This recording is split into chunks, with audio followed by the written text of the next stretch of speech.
ఆంధ్రప్రదేశ్లో కొత్తగా 2 నెలల క్రితం ఏర్పాటైన కూటమి ప్రభుత్వం స్మార్ట్ గవర్నెన్స్ పై దృష్టి కేంద్రీకరించింది.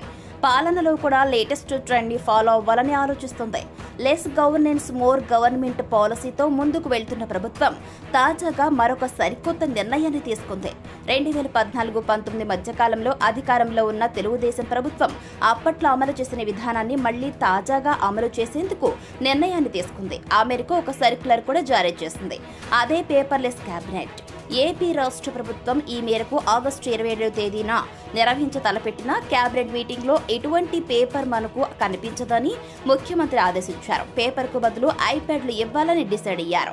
ఇకపై కేబినెట్ సమావేశాలు ఎలక్ట్రానిక్ ఫార్మేట్ లోనే జరుగుతాయని సీఎం గత కేబినెట్ భేటీలోనే తన మంత్రివర్గ సహచరులకు హింట్ ఇచ్చారు. సాధారణంగా కేబినెట్ ఎజెండాతో పాటు టేబుల్ ఎజెండా కానీ ఇతర కీలకమైన సమాచారాన్ని మంత్రులకు హాట్ కాపీల రూపంలోనే ఇస్తుంటారు. దీంతో భారీగానే వాటి వినియోగం ఉంటుంది. అదే టైంలో వాటి కాల పరిమితి కూడా తక్కువగా ఉంటుంది.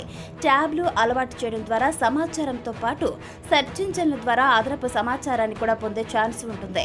2017లోనే అప్పుడు సీఎంగా ఉన్న చంద్రబాబు పేపర్లెస్ కేబినెట్ సమావేశాలకు శ్రీకారం చుట్టారు. మంత్రులందరూ కూడా ఫిజికల్ గా హాజరవుతారు, కానీ పేపర్ వినియోగం మాత్రం ఉండదు.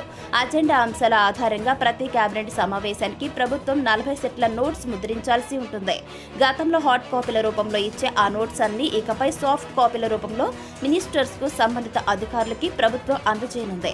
అలాగే లీకేజ్ కు ఛాన్స్ లేకుండా ఉంటుంది. ఈ కేబినెట్ వల్ల ప్రింటింగ్ ఛార్జీలు ఆదా కావడమే కాకుండా ఇన్ఫర్మేషన్ బయటకు పొక్కకుండా నియంత్రణ సాధ్యమవుతుందని సచివాలయ వర్గాలు తెలుపుతున్నాయి.